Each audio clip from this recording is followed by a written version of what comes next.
We are live. This is 2OF Entertainment.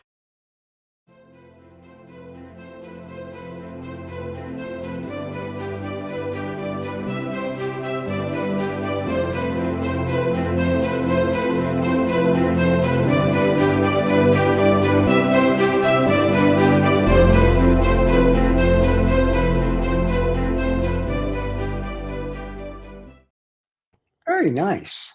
Wow. Very I'm like nice. theme even more. Sound. Da, da, da, da. It's very mellow.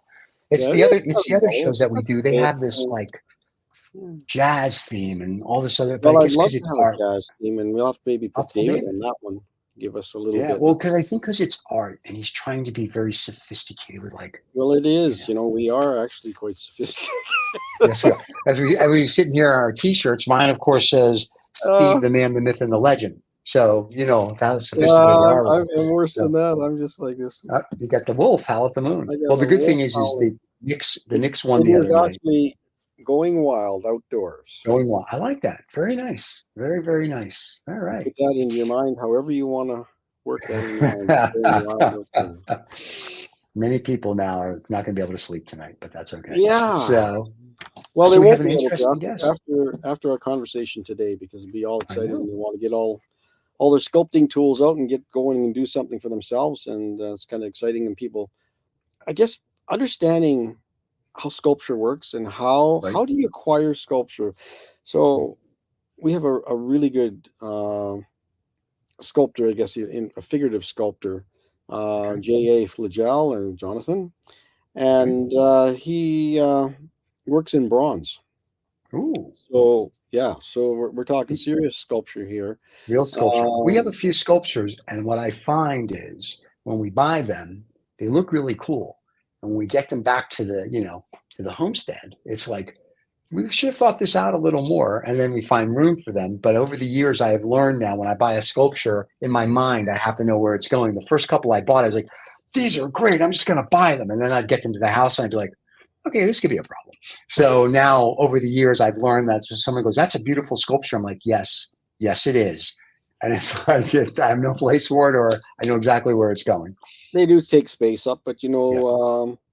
we'll talk about Jonathan where his come from and where they go, Yeah. and it's he's got a good his background is his parents both were artists and Wow.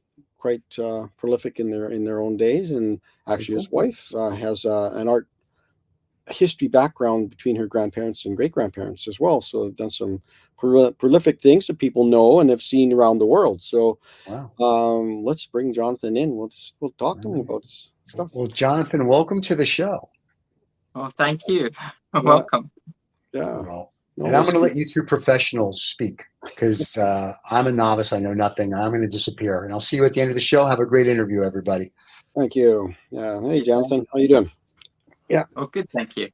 yeah. No, it's exciting. It's just we've known each other for a long time, and online and through Artists in Canada, and I just got this great opportunity now to talk to artists. And I said, Jonathan, I've got to have him on the show here. We've got to show some of we've got to show some of your work because some of the stuff is pretty amazing. And it's, we're kind of looking at how do you, like, give us a little bit about your journey a little. Can you tell us a little bit about where you came from and where you're going and where are you right now, that kind of stuff. Just the Okay. highlights. Okay, I'll try. I'm originally from Scotland, going by the accent and all. I've been in Canada for about 25 years, and I started off doing figurative work in high school, then in art school. I did all welded work, and over the years after art school, I traveled to New Zealand and Australia, and also actually I was in Canada prior to going there. Um, and I worked in the film and theatre industry for about 12 years. And then when I came back to Canada, I decided to uh, get more involved into my own work and in my sculpture. So I went back to doing figurative work. Yeah. So Figurative being like portraiture and actual full figure? Yes, it has been. Like it started off as being portraits, and then I got some commissions, did larger pieces, full life size pieces, and developed a little bit further. And but basically, I sculpt I build an armature, uh, either wood or metal, and then I build plasticine over the top of the armature, and then Yeah. create the sculpture that way. Yeah. And do you have a couple of foundries you work with that your I favorite do. foundries? Yeah. I used to work a lot with MST Bronze in Toronto, and now and also Artcast, and then there's other foundries that look possible as well. So presently, I've done worked through these two companies, and I'm always open to finding new foundries or whatever it might be. Right. But most important part is when you have a foundry that they're able to do your work and they are of good quality, because when you make the mold and then cast it into wax, or you send the mold to the foundry is responsible to create a cast that is actually your original work. Right. So Yeah. it's No, a little bit fine. scary sometimes. Yeah. Yeah. Finding a relationship that they understand you and how you work. And I think that's with a lot of things, but it's really important with a foundry that they know the quality you're looking for. And I think that's really important. Yeah. Well, absolutely. It's 100%. Yeah. And Artcast has been a very good company. I enjoyed working with them. They're uh, very good. Has that industry changing quite a bit? Is that the And foundry industry? it's changing ever so slightly. Like I know with Artcast, they've brought in 3D copying, so they're able to if you have a smaller piece, you can enlarge it. I've never done it before, but people have. But generally speaking, it's pretty much the same as it was 2,000 years ago, Okay. except for maybe grinders, electric grinders that they can grind off the seam lines. So But can they digitize what you have and then say enlarge the maquette and make it say styrofoam, and then you go and you put your plasticine on it? Do they go that not process that as I'm well? aware of. I've never done this. I mean, I know that there are companies that do that. I mean, I remember working for a company that did dinosaurs, and they started off doing 3D print, and then they applied the plasticine. But that was a prop company, so or I don't know what they were really exactly, but Yeah. that's I'm aware of one piece that was twice life size, and it was done in styrofoam, and then he right. went down to That, California and he went down and he finished putting the clay onto it and doing the patina and getting all that ready to go at that stage. Yeah. right, but certainly the one that I was working on, the dinosaur, was like 100 foot long by about maybe Yeah. 40 feet tall. So it's like a little bit, when it was another artist who was creating it. I was just helping it into Right. wherever they needed me to do. A little bit of welding in that job, I would think. I would imagine so. I wasn't there for that. Well, we're going to so just a little bit about your background. Your dad was an artist as well and Yeah, a professor. yeah, Um, can you tell us a little bit about the connection that he's got a bit of a Canadian connection there? yeah. He studied in Montreal, and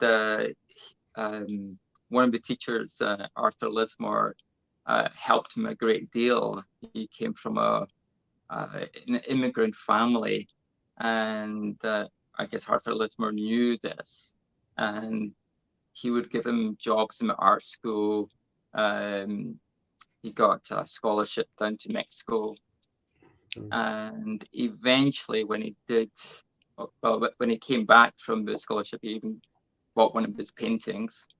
And then when he eventually moved to the UK, I met my mother there, and he went to, well, he applied to get into as a professor for Teachers Training College, and Arthur Lismer provided a reference letter to him. Nice. Yeah. And I must admit, being totally honest, because I lived in Scotland, I had no clue about Arthur Lismer whatsoever, or about Canadian art whatsoever. So when my father would talk about him, I'd be just going, okay, not him again, you know. But in Scotland, we didn't get taught about the Group of Seven at all, or Canadian art, because they were talking about European artists, and I guess the Glasgow boys would be the nearest thing to the Group of Seven. Yeah. And I think that's the same even in Canadian art colleges and things, and they may be a little bit more diverse in their education. But let's just move on. We'll get Stephen to start our first image up here. There we go. I guess this is a gorgeous piece, and I just said this has to be the lead our lead one here, because I just love the feel of the bronze, and they feel like old medallions, like they feel like there's this lost world of faces. And now, how you're doing these portraitures, and how big are these? Really, when you're making, about 5 inches in diameter. Okay. And they were designed so you could hold in your hands, actually. So they were nice. I have there's one here in my hand, and they become quite personal when you hold in your hand and look at them. Very nice, yeah. And and they were part of an exhibition I'm building, actually, on multiculturalism. So each one of them are very different in their look, and then each one of them has a different design on the back as well. So when you say this is a project you're working on, what about the nature of each of these faces? Like, are they indigenous faces? Are they from a new immigrant faces? Are they, like, who are they? Or is that something that there's no,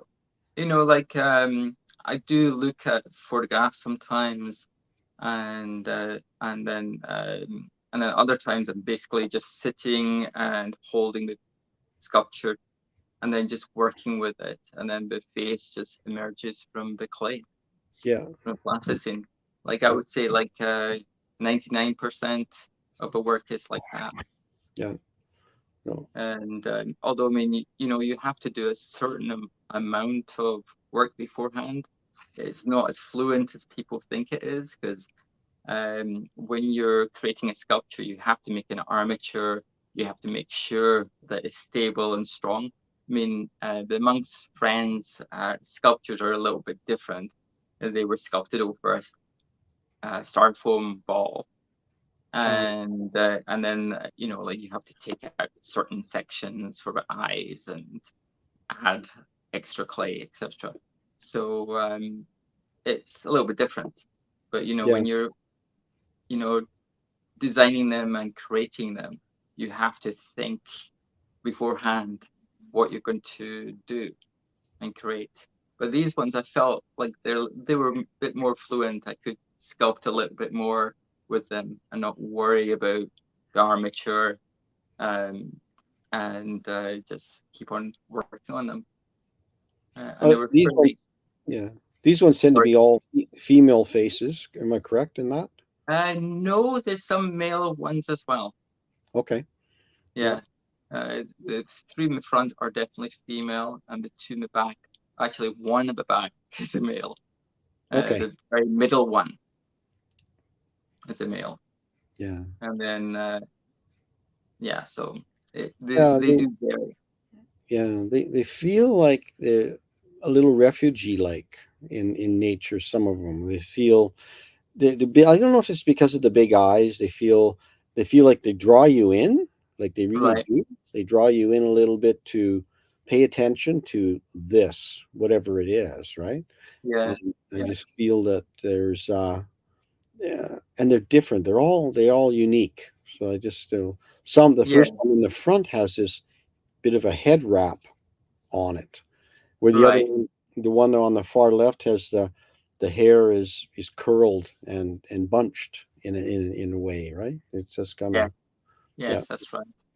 That's right. uniquenesses So, that they so have. basically, every one of them are different, Yeah, and it was fun in working with them. yeah. So they're not functionals. They're mostly meant to look and hold, and they're meant to Yeah, hold, and correct? they're for holding as well as placement, because they do Okay. sit on a little plastic stand. So the nice thing about them is that you can place them in whatever direction or position you want to. So Like does yeah. So does the conversation change when you move the heads around? I Like when guess one it can do. I guess it can do. I mean, like I have exhibited them, and people are intrigued by them. I guess it's the position of the eye. So when one figure is looking at another one, Yeah, they and then the other one's looking away. So the one in the right now in the foreground is looking straight at me, right. with big eyes that says "Love me." Like it just has that rather than just saying I'm here. They're saying Yeah, pay attention to me. The one on the left is really looking off to the left a little bit. It's kind yes, of nice setup the way they are, but I could see these conversations, if you had them in the room and you had five of them yes, and you move them around every month you go and you change the position of them because they're looking in different directions. And I would yeah. say that I'm always interested about conversations, and I think art Right, is about right. conversation. And also they've got like such a unique sort of textures in the back. Yeah, they do. So Each one is unique. like if they were turned around, you probably think nothing of them. Like, oh, there's a pile of rocks here or something. Yeah, But like they do have character and intrigue. yeah. No, and it's really difficult when you start doing, say you have one of them, then Yes. you add another one and then another one, and slowly does one kind of feed the energy to the next one? Like I need to respond in another way, or is it just intuitive when you work with them? It just When I'm happens. working on them, it's pretty much intuitive, I would say. Yeah, yeah. It's It's nice when that happens. You can't force things. I learned in those things, and when the face turns out, it turns out, and sometimes it's influenced by maybe what's happening around the world or whatever. I guess yeah. when you're I just mean, doing a these were project. done a few years ago, but certainly, like at the time, I was, multiculturalism and Right. bringing people together, and that's the reason why I called them amongst friends, because basically all these wonderful cultures and nationalities are together, and it's bringing peace. Yeah. And like I you know now definitely, or then really, it's towards peace and caring and respect, I guess. Yeah. No, for sure, for sure. And I think it shows in those pieces. Now, these pieces are quite unique, different. They're bigger, and they're not really holding these ones in your hands. They're just a little No. bit. These ones got a little bit of weight to them, Oh, and absolutely. yeah. And I really love the headdress on this one here. This feeling of this royalty crown of nature of some kind that just feels, and it's in a child's face, correct? I'd Yeah, say. yeah. It's called by Angelic the Ruler. Okay, there you go. Yeah. I never put any And names on any of this stuff, so I think we will, and we'll just, if you have on mine, you just mention it because we can talk oh, about that. absolutely. Yeah. Sometimes, I mean, sometimes titles mean something, and sometimes they're there to differentiate, I guess. Sometimes, but right. they do. Yeah. Well, And the certainly, Angelic the Ruler was my first sculpture that I cast in bronze. right. So, and it does have a personal connection to me. Hmm. It's actually based on my daughter, and she was wearing this brown sort of, I guess,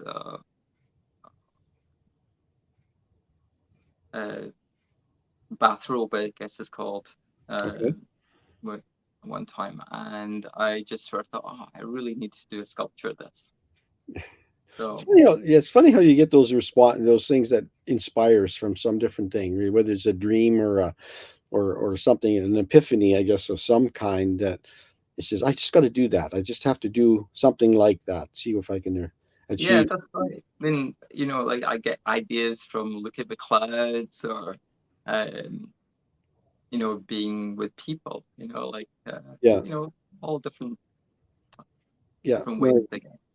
So the one on the right is a bit, I guess, it's kind of a, I don't know, it's a different kind of portrait. It's um, I feel this head wrap. I like the way the head wrap has become the base as well, and this pedestal that it holds the head up. It's just kind of, there's not a neck per se, to hold it. It looks finished and it's a sculpture. It just feels like a really nice sculpture. It's sort of like the one on the left as well. It sits up on the cloth, from the robe that Yeah, becomes that's the right. base for it. Yeah. Well, I try my best to try and make more interesting for when yeah. it's connected to the base. Yeah, rather than just head and shoulders, and you see the neck and Yeah, shoulders, and yeah. this one has, but this one, like you said, has that. It still has that hand holded. Both of these have that hand feeling. You can feel the robe encases the face, and so does the hair on the other one. It just kind of wraps nicely, and no, I love them. They're very. It's like trying to find your own way of doing it rather than what maybe other artists are doing and what other ways of saying things. It simplifies Well, and wonderful thing about bronze is that you can create a form that it can stand on.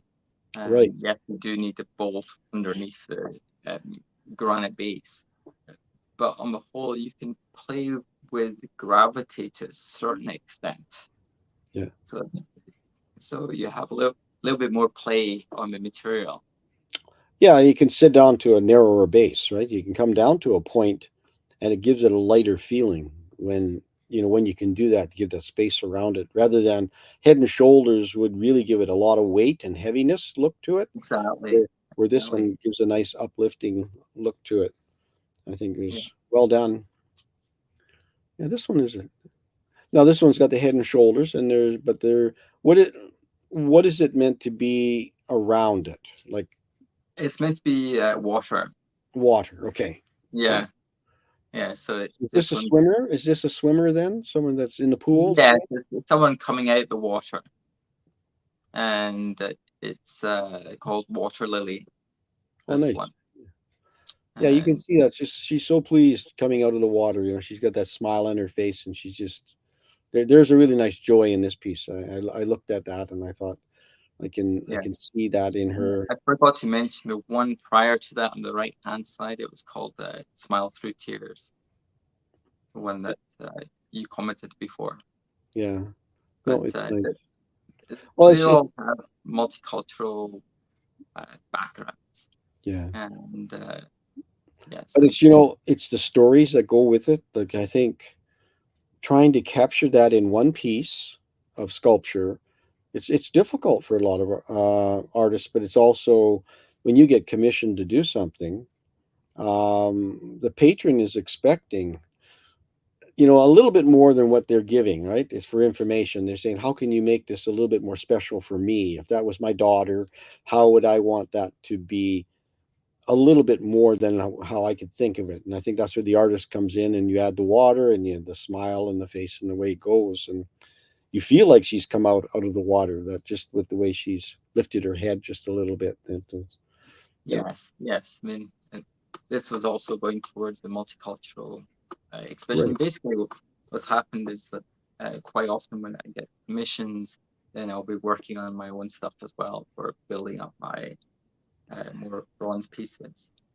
But this one, yeah, it was fun doing. Like I find that with all my sculpture, no matter what I do, I find that it's a challenge to do each one. I mean, it's enjoyable doing the work, but it's also a challenge.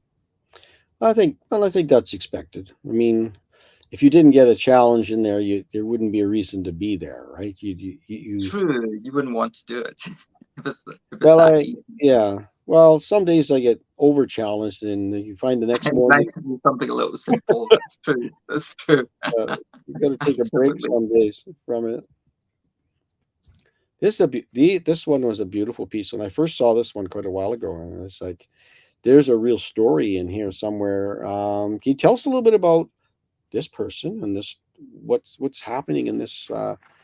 Where this was this a commission?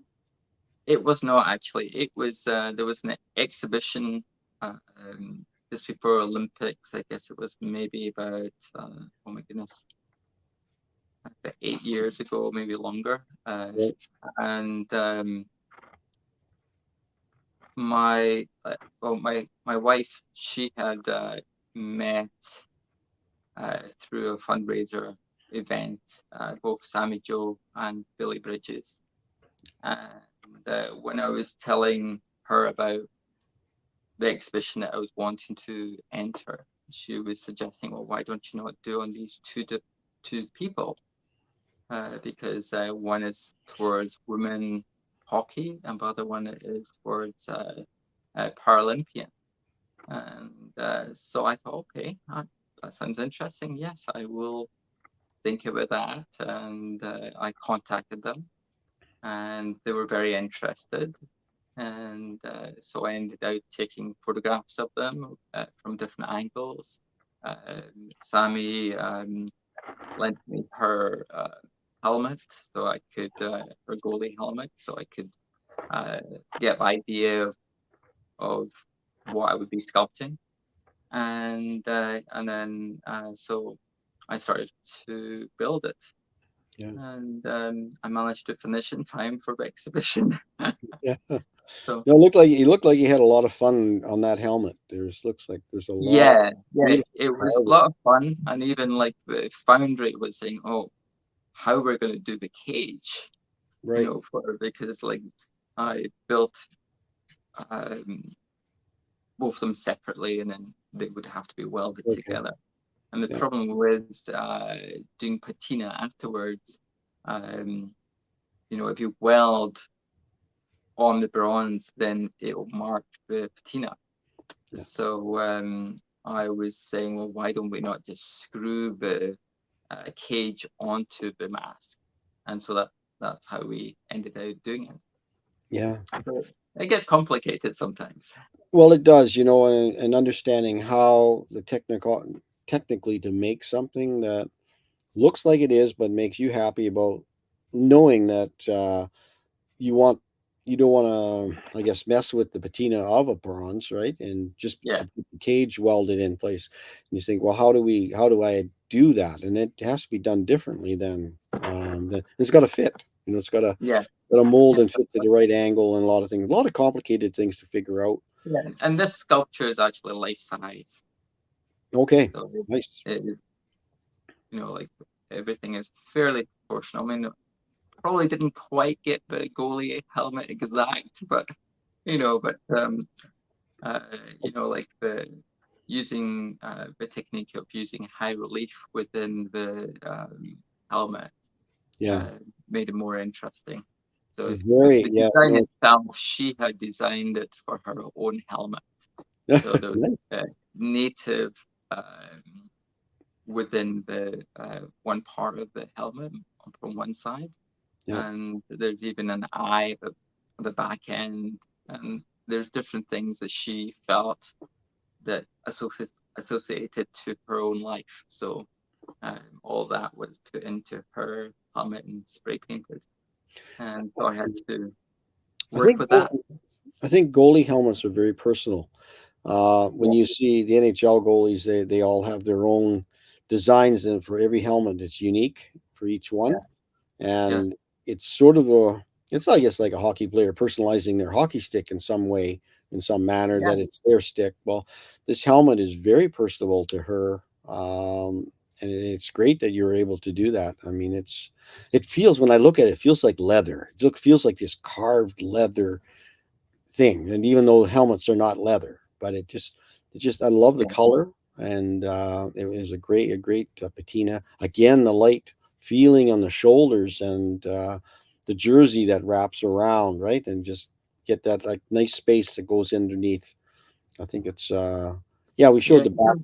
Certainly, I find that bronze just gives a very beautiful quality. Yeah. You know, if I had done that in plastic, it certainly wouldn't look like that. Well, you could probably make quite a few of these in plastic now. Now that you've got this, you could do that. Yeah, but why would you do that, right? It's like exactly. Yeah. Actually, this one, the Hockey Hall of Fame owns this one. Yeah, or at least this particular edition. Yeah, no, it's a gorgeous piece. This one piece, should I say? Yeah, no, and I love the back view on the back side. You can just feel that everything fits really nicely. You know, I just it's a really nice piece of sculpture, and I look at it. They're sculpture. That's how I look at things, more so that than just a portrait. Like it is about sculpture, because each one has their. How am I going to treat this one? How am I going to make it unique, right? And I think the lightness comes in again, Jonathan, like the hollowness underneath again gives you you can see the front, but you can see inside. I think that's part of it, right? You can see past. That's nice. It gives it, I mean, I think it gives a unique quality. Well, yeah, like you said, it gives you even more of a three-dimensionality to it than if it was all solid to the floor, right? Because you can sort of see in behind it, and you want to go. Your eye likes to be excited about things and wants to go round and round and round and look at things. So those kind of things, I think that's what a person wants to see. They want something to last for a long time, and they can see different things in it each time they look at it. You know, it adds to things. Now this one blew me away. Like this one is this is a gorgeous piece. There's a front. I got two side views on this one here, I think. Yeah. Yeah. Can you tell us a little bit? Yeah. Can you tell us a little bit about this? Okay, so one person here. Elizabeth and I used to, well, we would go to powwows all the time. Okay. And you know, I always loved the way that they danced, and you know, there was something very, very special about this. And originally, I was thinking about doing a portrait, and it was actually Elizabeth who said, "Well, why don't you not do this?" And I was going, "Oh no, I don't know how I'd be able to do this." And the nice thing about Elizabeth is that she really gives me, you know, more.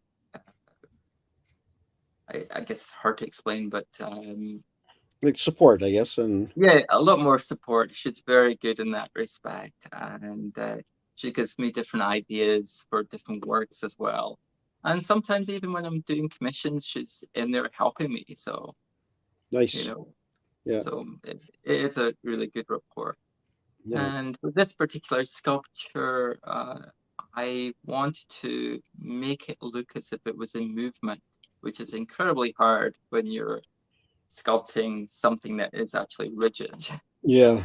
And so I wanted to, like the two feathers on top of the head, I wanted to have two different angles for them. And then the regalia, the front, I guess, in the breastplate, area, I wanted to twist it a little bit just so that it looks like it's in movement as well.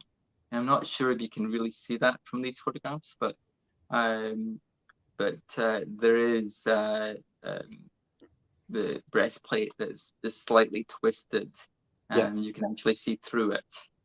You So sort of see that on the left one a little bit, and it's well, actually, you can see how it's twisted a little bit on the one on the right, more so, yeah, but the profile on the right, but you can actually see through some of the breastplate, um, the ridges. They're really, again, yeah, nicely done. I mean, yeah, they look light and soft, and I just love the feathers, how they come up off the neck and over the head. It's like they almost feel, um, I guess, animal like. There's just like a dinosaur would have those ridge of things that would come off the back, but it's just a really nice feeling of something that is unique that you normally wouldn't see in a portrait. That would be just the neck and down to the shoulders, yeah, but when the regalia as well as the feathers, they come from the head all the way down the back. It's just beautiful. I mean, it just feels yeah. very, very natural, like nature like, right? It has a connection somewhere.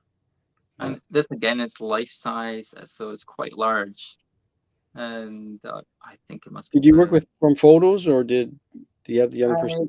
well, it must admit the face I did originally sitting down, like it was actually on a board, and I just started to work with it, and it just started to materialize like the face itself. It's kind of Yeah. really hard to explain to people, but it's basically, I don't know if I can, but Well, it's like, it merges. And it was interesting because afterwards, when Elizabeth saw a photograph and she said, wow, this child could be like their great grandchild, or grandson maybe. Um, and but it was interesting, and but like for yes, the regalia of the headdress, I had some photographs for that. yeah, But I had to really change it a little bit because with thickness, even though it looks nice and light, there is like strength within the building of it.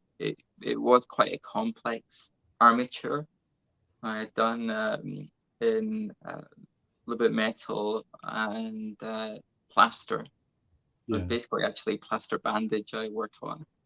So, And how important is it that you make the regalia correct? well, I believe that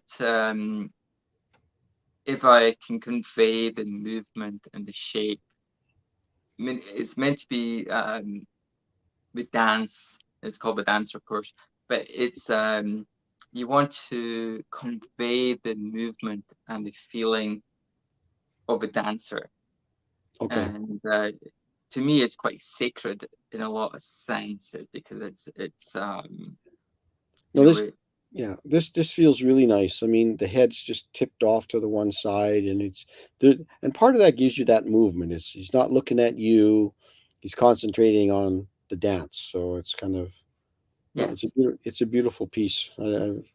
It took me about a year to make it. So, The good so ones, do, I guess, especially when it's sort of in your head a little bit, and you're conjuring up things, and you're concentrating on, like you said, the armature, so that it doesn't fall apart. So something it's going yeah, to well, that's the hold a most hold important part. things. And it did have initially a solid wooden structure going up into the where the neck area, Right. and then plaster bandage creating the shape of the face to a Yeah. certain extent, and then I sculpted over that. Yeah. So, or actually, Yeah. uh, after I Yeah. made the face, I put it onto the sculpture. So do you have that in your home, this one, or is it? I do actually. Yeah. So well, and the other There are people ways of fun as well. I they're gonna can't they're I gonna can't be list that at all. they're gonna be I really can't, hard to let go if you happen to have to sell these things. They're so yeah. personal. Well, yeah, yeah. I Yeah. mean, like, it's they're all personal to a certain extent, but I'm okay to let go of them as Yeah. well. Long as, like, the way I look at it is, if somebody is going to enjoy it in their own environment, in their own home, then that's wonderful. Yeah. I see the indigenous boy. It would make a great award of some kind for an indigenous award of some kind, or in a sacred homes, a sacred house for them or something. It would be a very special thing, but it's just the Yeah, nature of those things. So these things are actually, I think, sitting behind you a little bit. One of them are. yeah, that's right. That's right. So you can see pretty much the scale of them, Yeah. the size of them.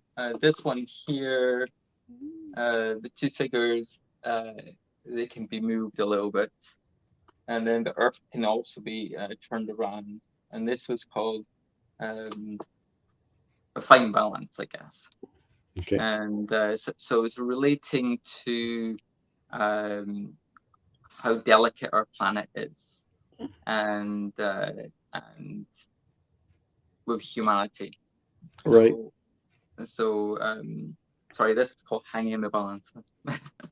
And sorry, my brain just switches off sometimes. But so this is the two figures, the acrobat, and then the earth below. Yeah. And Has the circus ever been a nice place that you like to go as a kid? Did you like circuses uh, and I love how people can move their bodies in such a way. I mean, I love theater. I love yes, circus is wonderful as well, and acrobats. I yeah, just, like I find it intriguing that they can move in these particular ways or balancing when, sincerely, I don't have a balance whatsoever in that respect. well, I But know. it's wonderful seeing these things. Yeah, my circus stuff turns out a little bit more macabre than this, but but I like the analogy of this and how as your work kind of turn more to responses to nature and environment and a social Yes, issue. yes, for sure. I Yeah, mean, there are meanings behind them for sure. Most of them yeah, relating to humanity, really. Like I do believe that this planet could be much better than what it is now. Like it's all this war is unfortunate. yeah. No, it's And I would love to see a more peaceful planet and people living in harmony. yeah. No, I think artists generally do that. Their work responds to things. If I think serious pieces of art respond to things in our daily lives, like that we're going through, Yes. uh, and it is kind of universal. I mean, you're not going to end wars. The wars are going to always be there, and there's going to be No. starving, and there's going to be, you know, hate and all those things that go on. But Yeah. I think the more we have to educate in our own way, but create responses to those as best we can. And you're doing a great job on nice little pieces of beautiful. Got a diver here on the right. That's Um, right. That's yeah, right. Yeah. it's by itself. I think we have the other one behind you in another slide here. We'll get to Right. that one in a Yes. minute. So Yes. yeah. So this one is about the same size as this other piece about the diver. No, but diver's about 12 inches high, so it's Okay. smaller. It's maybe about it's about this. Yeah, but just about 12 inches high. So that's And inspired by the Olympics a bit. it was influenced by the Olympics. And I just wanted to try and convey the movement of a dive itself Yeah. because She in the it was. she doesn't have any splash, so she's a really good diver. Minimizing the splash. I know, but Yes, we'll get to this one here. yes. Now, this one feels a little apocalyptic, a little. I don't know if that's the right word. Maybe it's a little bit surreal. There's the word. The actual word is this Yeah, one is more surreal than your other pieces, and I that's just correct. I have done a lot of uh, doodles and sketches of more design than anything, and I wanted to uh, develop my design work into my sculpture too. So this was the piece I wanted to. This was the first piece that I started doing the design aspect. within it. So you can see partly the head that has the circle on the back end of it. I also wanted to develop different things through the sculpture as well. I mean, besides the fact that it's called the flying figure, and in my imagination, I imagined that this person was just flying by and this person was just doing a handstand. But of course, that's surreal. But she has that superhero feel that she can fly through the air. And it's kind of like a 40s or 50s figurine where it's kind of Roger Ramjetti. It's just kind of this Buck Rogers. There's the right word I'm looking for. Little alien maybe, and just a little. That's the hairdo, I think, and the curl at the back of the hair. It was basically, a play of design as well as figurative work. So right. I'm trying to bring in my design work within a three-dimensional quality within the figures themselves. So would this be a little Art Deco? Would this be a little Art Deco a little bit? Oh, I don't know. But certainly, like the designs, I do a lot of my sketches or doodles, shall I say. And then I also wanted to convey a little bit of the energy centers of the body. For example, where the hole is the solar plexus, and so it's just a little bit of chakras within this particular sculpture. Yeah, and it's just a little bit different, No, it's very nice. It's the hole is kind of in China. It's in Chinese. It's the Tantian, which is the centering spot, and everything energy comes from there. So so I wanted to make it so it doesn't look horrible or horrific, but wanted to make it so that the design aspect would be easily recognizable, in the sense that the design is not like someone's stomach's being blown open.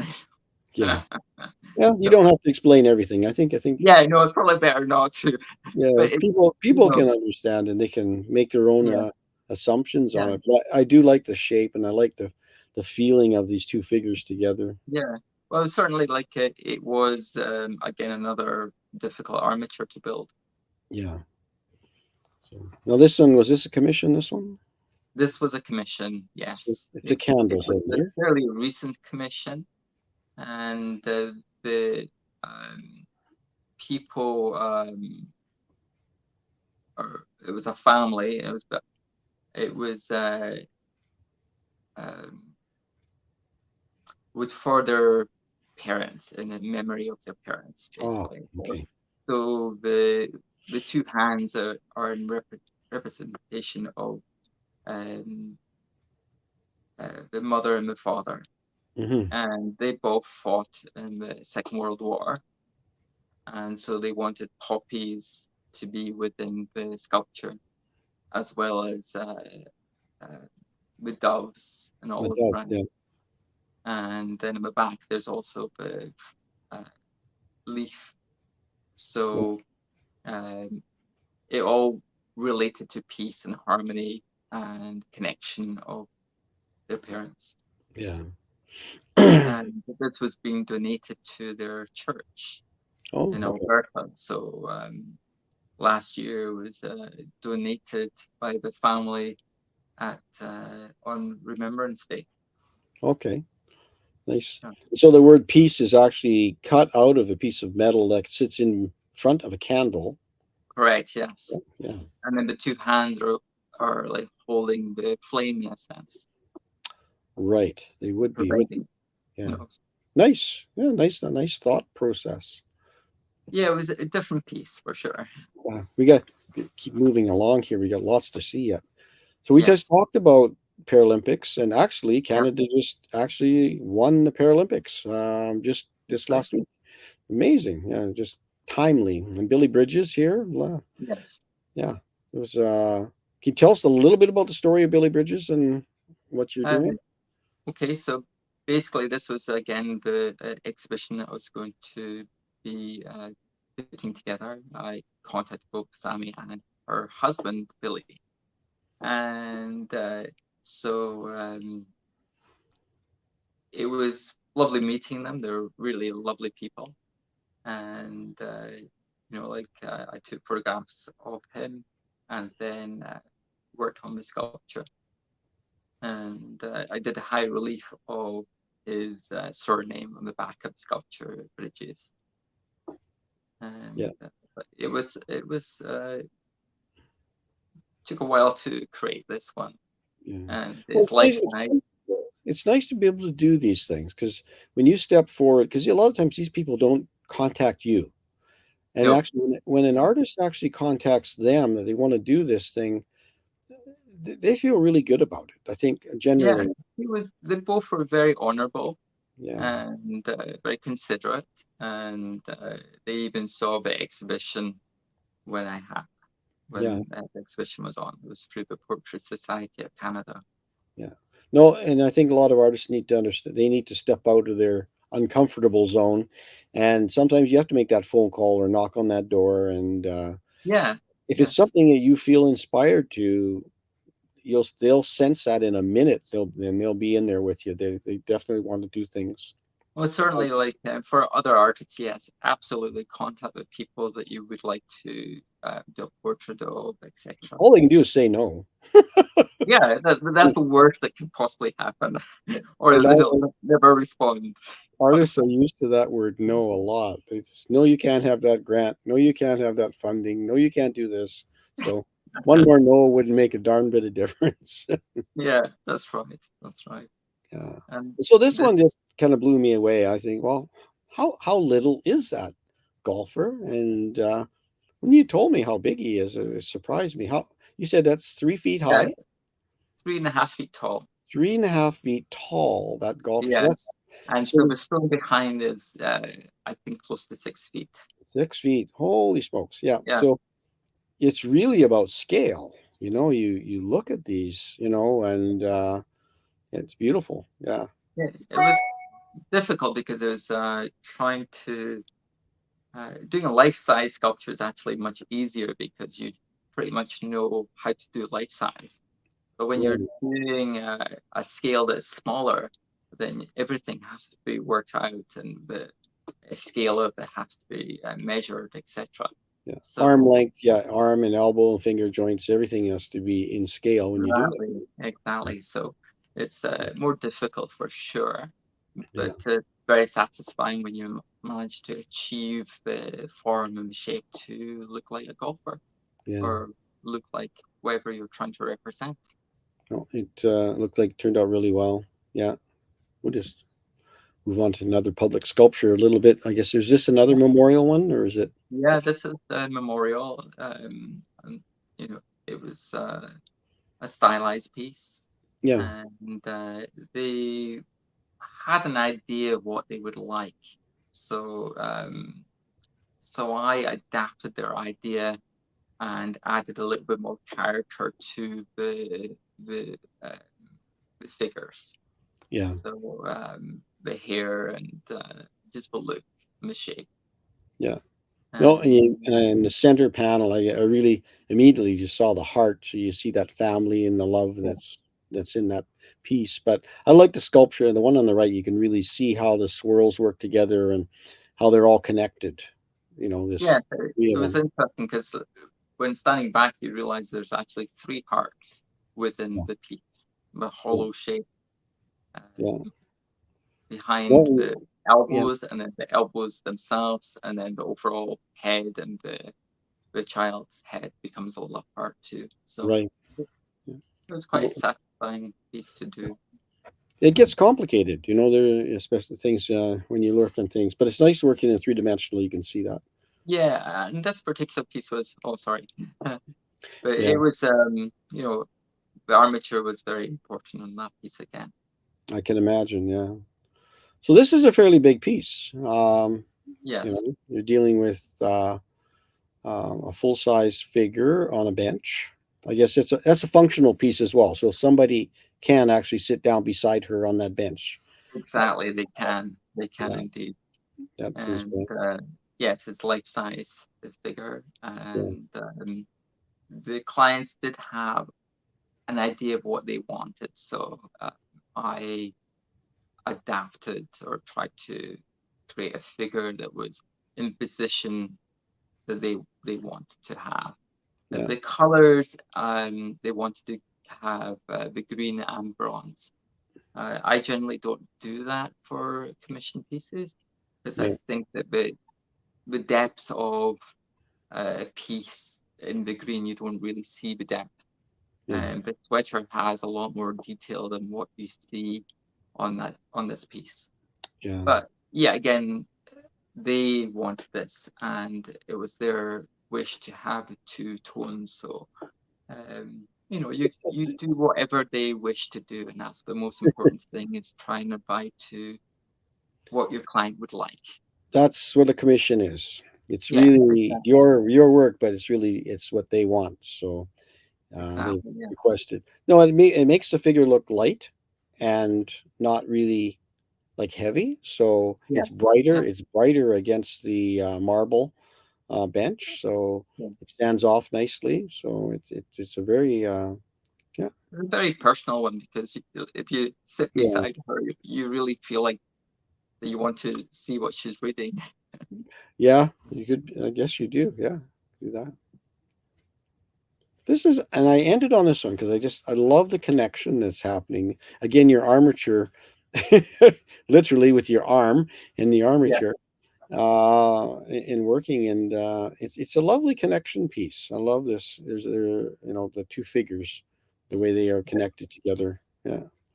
yeah. This one, the armature, was definitely really difficult. I made it from wire and soldering them together, Mhm. and it broke a couple of times. So I had to Well, take away the I'm glad to plastic hear. Yeah, sleeve.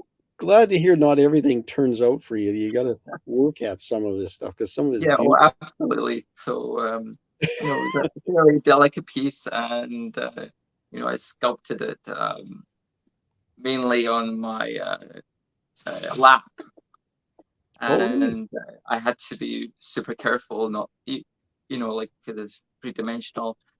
Every time you touched a certain area, you had to go back over to the original area to clean it up and fix it. So it was a No. continuous movement for this piece. Yeah. I love how the far arm just sticks up a little bit. It breaks that horizontal and it has a really nice feeling when that subtlety of that one arm sticking up, the right arm of the person holding the whole thing up. It's got Yeah. it's a lovely piece. Well, there he is, Mr. Lovely. Here he There I is. am. There I am. The angel of death is here. This is where I killed it. It's time. This means it's time to go. So before we let you go, absolutely magnificent works. So if somebody wants to buy something, and we'll put your site below, what do your pieces range from where to where? Not a commission piece, Okay. but Okay. Not a commission piece. Okay. So it's difficult to say, but I would say the lowest price is maybe about 3,500 or three. okay, that's The mid, Canadian. yeah, Canadian. And then the bigger pieces, this more simpler, I guess, portraits would be about 12,000. Okay, The more complicated ones are obviously a lot more. gotcha. So basically, in U.S. dollars, everybody $5-6, and in euro, basically you just pay for shipping. Got it. Okay, so Yeah, that's what we wanted to make sure. it honestly varies Yeah. from the size of piece Right. to the detail and composition. Every one is very different. Yeah, I was Yeah. looking at your site, so I kind of had an idea, but we always like to ask because we want people to know. Because if Yeah, they're seeing something, they can go, "Oh, I really like that." Then they can go and play around on your yeah, site or reach out for a yeah, commission or whatever. yeah. So, For example, the small amongst friends, each one of these ones are right. about 3,500 for The each. little Right. heads, the little heads that we're Yeah, charging. yeah, Mhm. and Yeah. So they're fairly got a good weight to them. Yeah, I was gonna say the guys, somebody from the bocce ball club called me and they said we can use those. I was like, no, you can't use those. But I was very excited that they wanted to do that. But no, it's very, very cool. Your stuff is absolutely gorgeous, and it's very interesting. And I'm glad we had you on the show. I mean, and hopefully you'll come back when you do something, you know, another commission piece, or you have another piece that's just out of this world, which all of your stuff is. And I mean that as the most compliment I can give. All right. Well, thank you. Very kind of you. No, it's very, very cool. Anyway, we encourage people to reach out, contact Jonathan if you got something you want done. I think he has a great vision, and he's got a great ability to create lightness out of heavy materials. So it's an art. I appreciate it.